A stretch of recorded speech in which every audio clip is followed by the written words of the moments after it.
आई म्हणते खूप वर्ष झालं ज्वारी आहे चांगली जाऊन जाऊन तशी गेले 2 महिने झाले नुसत्या ज्वारीच्या भाकऱ्या खातात. किती वर्ष झालं खाण्यात नाही ना, तांदूळ मिक्सच असतात ना सगळ्यांमध्ये. ज्वारीची खायची इच्छा. पहिला आपण कुठं खात होतो तांदूळ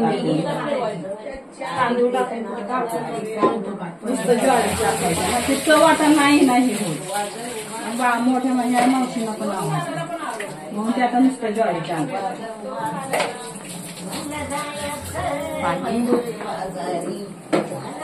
आजमध्ये लई छान चाललंय.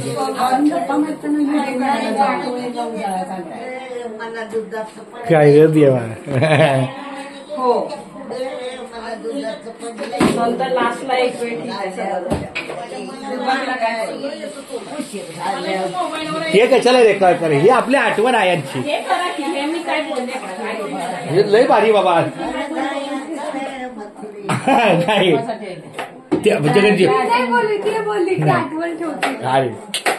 हे आपले थोरले आहे. मला थोरले आल्याचं जास्त आहे. कुठली ना बाई आई तुला कालपासून परवापासून लय छान असं वाटतं पंढरपुरात मी कसं माहिती का, थोरले आईचं पण चांगलं तिथं दुखणं कितीतरी कमी होईल असं खुश राहणार. तिथून आपण म्हणतो मी तुला ते काय ती खुर्ची आणून दिली नाही, त्यापेक्षा बिना खुर्चीचं कसं राहतं ते बघायचं. खुश राहण्यालाच माणसाचा आता तुमच्या पाठामध्ये 36 पायऱ्या चढवल्या.